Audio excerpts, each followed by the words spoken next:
As promised, here's a revised version of a terrible video I made.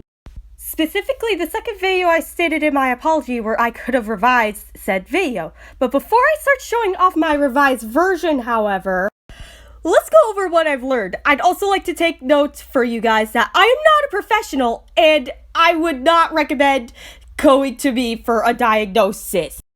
For that, I'd recommend going to a therapist or a psychologist, the people who are real professionals at making diagnoses like this, not me.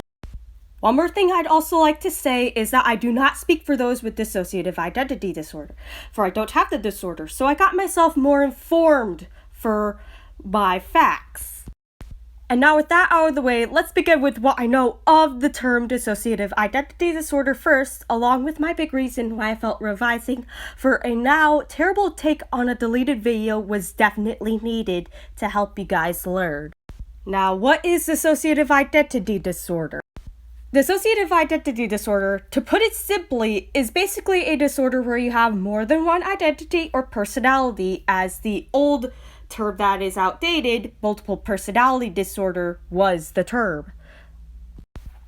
These identities are called alters, and the original or main personality is called a main fronter from what I learned.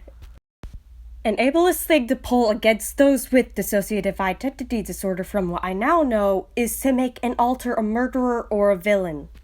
This is why I deem the now deleted original version of this video as bad and ableist.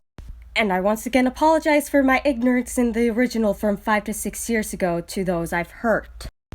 Those with DID can switch between alters depending on the situation. Most times, I believe, I hope is right, are caused by triggers when they come into play. Usually when switching, memory of what happened previously to said switch can be foggy and blurred. Sometimes, the alter in control might not even remember what happened before said switch. Even though I don't like the ableist thing I did in the original video, I will give myself from 5 to 6 years ago one thing to be proud of. I never assumed schizophrenia and dissociative identity disorder were, or to this day are, the same thing. The diagnoses are different in basics.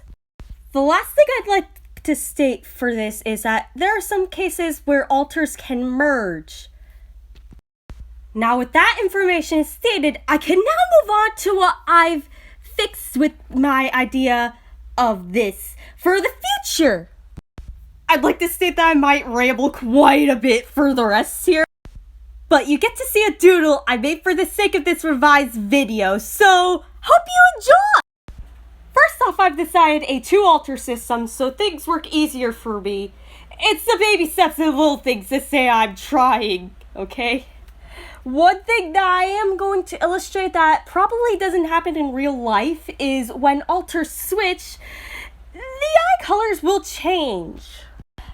Oliver will be the main fronter, and switches will happen if he's under enough distress or is in a fight and he thinks he can't get out. I will illustrate Oliver being in control by eye color being blue, like I usually do. And we probably have already seen my spin of Oliver's personality and how he's like. But what about the other alter? Well, here's how I'm going to go with it. I called the alter Icarus mostly because it was a name that rang out with me.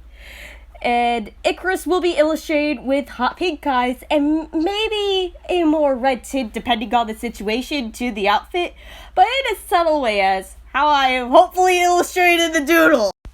While my Oliver is shown to be a more kind and optimistic person, I made Icarus a person who is a bit more in tune to a gut feeling about someone than to be kind. And while Oliver might not want to go into a confrontation, Icarus won't hesitate to call you out or fight back if he's been wrong. This version of my idea you might see more of in the future, and again, I'm not a professional at a diagnosis or with mental illnesses, and this might not be accurate to real life. Also, I'm probably not someone who should have personal experience with dissociative identity disorder, as I am not someone with dissociative identity disorder. If there's something about the diagnosis I missed, let me know, but for now, I hope you enjoyed my revisal and have a good day, folks.